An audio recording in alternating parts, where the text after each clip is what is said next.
اس کے بعد ایک نوالا بھی میرے حلق سے نیچے نہیں اترا، بلکہ کھایا ہوا کھانا بھی باہر آنے کو تیار تھا۔ چودھری ابے کو بولا، کرم دین، تمہیں تو پتہ ہی ہے میں نے جیلے کو کس قدر لاڈ سے پالا ہے، وہ بیچارہ کہاں حوالاتیں اور جیلیں بھگتے گا۔ مجھے چودھری اس وقت زکوٹا جن لگ رہا تھا، دل کر رہا تھا کہ ایک زوردار مکہ اس کی ناک پر ماروں اور پوچھوں، باگڑ بلیا، میں کیا کوٹ لکھپت جیل میں پیدا ہوا ہوں؟ خیر، غریب کو خریدنا آسان ہے، اور میرا ابا بک چکا تھا۔ امی نے بتیرے ترلے ڈالے، پر اگلی صبح چودھری مجھے اپنی لینڈ کروزر میں اگلی سیٹ پر بٹھا کر تھانے لے گیا، جہاں تھانے دار نے مجھے ساری ٹریننگ دی کہ کورٹ میں کیا کیا بیان دینا ہے، اور پھر پہلی پیشی پر جیلا باہر اور میں اندر۔ شروع میں چودھری ابے کے ساتھ ملاقات کے لیے ہر ہفتے آتا اور مجھے بتاتا کہ جج کے ساتھ معاملہ سیٹ ہو رہا ہے، بس تو نے گھبرانا نہیں۔ اس کے بعد ابا تو ہر ہفتے چودھری کا یہ پیغام لے کر آتا کہ تو بس گھبرانا نہیں، پر چودھری مہینے میں ایک آدھ دفعہ ہی آتا۔ اگلی پیشی پر مجھے پھانسی کی سزا بول دی گئی۔ میرے ہاتھ پاؤں پھول گئے اور مجھے موت نظر آنی شروع ہو گئی۔ کورٹ سے باہر نکلے تو چودھری نے گلے لگایا اور بولا، اس جج کو پٹواری نے زیادہ ریٹ لگا دیا تھا، پر ہم وڈے کورٹ میں جائیں گے، اس جج تک میری بڑی اچھی پہنچ ہے، بس تو نے گھبرانا نہیں۔ میرے دل میں آئی کہ اس زگوٹے جن کو چودھری کو پوچھوں کہ تجھے عدالت میں جج موت کی سزا سنائے تو مجھے ذرا نہ گھبرا کے دکھائیں، پر کہہ نہیں سکتا تھا کیونکہ یہی زگوٹا چودھری ہی میری آخری امید تھا۔ مجھے چودھری کی بات سن کر تھوڑا حوصلہ بھی ہوا۔ خیر، اپیل اور کورٹ کی تاریخ میں 3 سال اور لگ گئے۔ اب تو مجھے جیل بھی اچھی لگنے لگی کہ چلو بے شک جیل میں ہوں، زندہ تو ہوں، آگے تو پھانسی کا پھندا نظر آ رہا تھا۔ بڑی کورٹ میں بھی جج نے دوسری پیشی پر فیصلہ برقرار رکھا اور پھانسی کی سزا سنا دی۔ کورٹ سے باہر چودھری ملا اور بولا، میں بڑی اپروچ کروا کے جج کو ملا تھا، پر جج بڑا ایماندار نکلا۔ اس نے صاف کہہ دیا کہ میں نے پٹواری سے رقم پکڑ لی ہے، اس لیے میں تم سے پیسے نہیں لے سکتا، پر پتر بشیر تو گھبرانا نہیں، میں اس سے بڑے کورٹ میں جا کر تمہیں چھڑوا لوں گا۔ ادھر میں نے اپنے ابے کو پہلی دفعہ گھبرائے ہوئے دیکھا، پر مجھے امید تھی کہ چودھری بے شک اعلیٰ درجے کا موقع پرست اور کمینہ انسان ہے، پر ابے کے ساتھ اس کا ساری زندگی کا تعلق تھا اور برادری کو منہ دکھانے کے لیے تھوڑی بہت حیا تو کرے گا، مجھے کم از کم پھانسی سے تو بچا ہی لے گا۔ پر میرا اندازہ غلط نکلا۔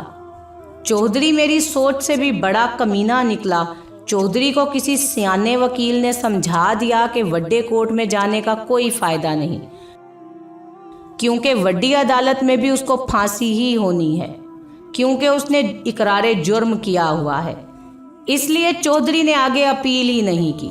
پہلا سال تو ابا میری ملاقاتوں پر آتا رہا، بیچارہ شرمندہ سا کھڑا رہتا تھا اور روتا رہتا تھا اور کہتا رہتا، پتر بشیر مینوں معاف کر دے، میں چودھری کی باتوں میں آ گیا تھا۔ اس نے 10 کلے زمین میرے نام لگوا کر وعدہ کیا تھا کہ تجھے پھانسی نہیں لگنے دے گا۔ میں نے کہا، ابا اب معاف کرنے یا نہ کرنے سے کیا فرق پڑتا ہے، میں نے تو اب لٹک ہی جانا ہے۔ بس ابا، تو جب گاؤں واپس گیا تو چودھری سے ایک گل پوچھ لیں کہ اب میں تھوڑا گھبرا لوں۔ پھر میں نے ابے کو ہر ہفتے آنے سے منع کر دیا اور نا امید ہو کر آگے کی فکر شروع کر دی۔ 5 وقت کی نماز شروع کر دی، موت کا منظر، قبر کی پہلی رات، مرنے کے بعد کیا ہوگا، عذاب قبر جیسی عظیم کتابوں کا مطالعہ شروع کر دیا۔ مجھے سب سے زیادہ افسوس اس بات کا تھا کہ میں کنوارا ہی مرنے لگا تھا، ابھی میں نے دنیا میں کچھ نہیں دیکھا تھا۔ ابا اور امی سال میں 2-3 دفعہ آ کر ملاقات کر جاتے۔ اس طرح 4 سال اور گزر گئے۔ مجھے کل ملا کر 7 سال ہو چکے تھے جب خبر آئی کہ میری پھانسی کی ڈیٹ آ گئی ہے، جو کہ 3 مہینے بعد تھی، اور اس دن جمعہ کا مبارک دن بنتا تھا۔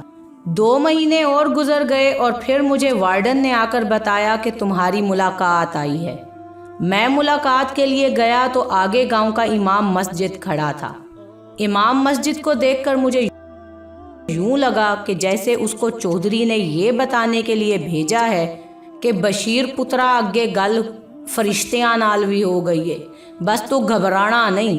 لیکن امام مسجد نے آ کر خبر سنائی کہ چودھری کے منڈے جیلے کو پٹواری کے چھوٹے منڈے نے قتل کر دیا ہے، جو ان 7 سالوں میں جوان ہو گیا تھا۔ اور جیلے کی لاش جب گھر آئی تو اسے دیکھ چودھری کو دل کا دورہ پڑ گیا اور وہ بھی موقع پر اللہ ہی کے حوالے ہو گیا، اور میں نے آج صبح ہی ان دونوں کا جنازہ پڑھایا ہے۔ میں نے پوچھا کیا اب تو یہاں میرے جنازے کی بکنگ کرنے آیا ہے؟ میری پھانسی میں تو ابھی 1 مہینہ رہتا ہے۔ مولوی بولا نہیں، مجھے تیرے ابے نے بھیجا ہے یہ سب بتانے کے لیے۔ میں نے کہا مولوی تیری مہربانی۔ مجھے سن کر بہت افسوس ہوا۔ افسوس اس لیے نہیں کہ وہ 2 منحوس مر گئے، بلکہ افسوس اس لیے ہوا کہ اگلے جہان جا کے بھی انہی کی شکلوں کو دیکھوں گا۔ خیر امام مسجد خبر دے کر چلا گیا۔ 3 ہفتے اور گزر گئے۔ 1 ہفتہ پھانسی میں رہ گیا۔ میں جائے نماز بچھا کر رب سے دعائیں کر رہا تھا کہ ہمارا دشمن ملک ہندوستان ہم پر حملہ کر دے اور میری جیل والا علاقہ اس کے قبضے میں چلا جائے، کیونکہ اس کے علاوہ اور کوئی اور وجہ میرے بچنے کی ذہن میں نہیں آ رہی تھی، یا اگر پھانسی ہو ہی جائے تو مرنے کی زیادہ تکلیف نہ ہو اور میں سیدھا جنت میں چلا جاؤں اور وہاں حوریں میرا انتظار کر رہی ہوں اور مجھے دیکھتے ہی مجھے گھیر لیں اور مجھ پر ٹوٹ پڑیں اور مجھے کہیں کہ بشیریا اتنی دیر کر دی آتے آتے۔ ابھی حوروں کے تصور سے اپنے دل و دماغ کو لبھا ہی رہا تھا کہ جیلر کے بھیجے ہوئے سپاہی نے قیدو بن کر آواز دی اور میری اس لذتوں بھری دنیا کو تہس نہس کر کے رکھ دیا، جس کا مجھے اس وقت بہت ہی افسوس ہوا۔ سپاہی نے کہا کہ جیلر نے تمہیں بلایا ہے۔ میں سپاہی کو لے کر جیلر کے آفس میں آ گیا تو وہاں میرا ابا مٹھائی کا ٹوکرا لیے برادری کے 8-10 بندوں کے ساتھ بیٹھا تھا، خوشی اور جوش سے کانپ رہا تھا۔ میں حیران تھا کہ میرے ابے کو میرے مرنے کی اتنی خوشی کیوں ہو رہی ہے۔ کہیں چودھری مرتے وقت مزید 10 کلے زمین تو نہیں ابا کے نام کر گیا؟ مجھے دیکھتے ہی ابے نے اٹھ کر گلے سے لگایا اور اپنے ساتھ کرسی پر بٹھا لیا۔ جیلر نے مجھے مبارکباد دی کہ تمہاری سزا معاف ہو گئی ہے اور تم آزاد ہو، گھر واپس جا سکتے ہو۔ میں سن کر ہکا بکا رہ گیا۔ میں نے جلدی سے اپنی ٹانگوں پر زور سے خارش کی، صرف یہ چیک کرنے کے لیے کہ میں ہوش میں ہی ہوں نا۔ ابے نے واپسی راستے میں مجھے بتایا کہ چودھری اور اس کے منڈے جیلے کے مرنے کے بعد میں نے پٹواری کے بڑے ترلے کیے کہ تمہارا بدلہ اتر گیا ہے، اب میرے منڈے کو معاف کر دے، پر پٹواری نہیں مانا۔ پھر میں نے چودھرائن کی طرف سے جیلے کے قتل کا پرچہ پٹواری کے منڈے پر کٹوا دیا، تو اگلے دن پٹواری نے بلایا اور اس شرط پر تمہیں معاف کرنے کی حامی بھری کہ میں چودھرانی کو آمادہ کر کے پرچہ واپس لے لوں اور 10 کلے زمین جو چودھری نے مجھے دی ہے وہ میں پٹواری کے نام پر کر دوں۔ پر میں نے زمین دینے سے صاف انکار کر دیا اور پٹواری نے معاف کرنے سے انکار کر دیا۔ مجھے ابے کی اس کمینگی پر غصہ تو بہت آیا، پر میں پی گیا۔ ابے نے کہا میں نے تھانے دار کو 50,000 دے کر ساری رات پٹواری کے منڈے کو تھانے میں کر پڑوائے، تو اگلے دن پٹواری بھاگا ہوا خود میرے گھر آیا اور زمین کے بغیر ہی معافی نامے پر راضی ہو گیا۔ میں 7 سال بعد جب گاؤں پہنچا تو سب کچھ ویسا ہی تھا، پر میری لاٹری نکل آئی۔ چودھرانی بیچاری غم میں ویسے ہی نڈھال ہو چکی تھی، اس نے اپنی بھانجی سے میرا بیاہ کر کے ساری جائیداد میرے نام کر دی اور خود اللہ اللہ کرنے لگی۔ برے کا انجام ہمیشہ برا ہی ہوتا ہے اور اللہ تعالیٰ کسی کے ساتھ ناانصافی پسند نہیں فرماتے۔ 7 سال جیل میں گزارنے کے بعد جب میں باہر آیا تو میرا اللہ کے انصاف پر یقین اور بھی پختہ ہو گیا۔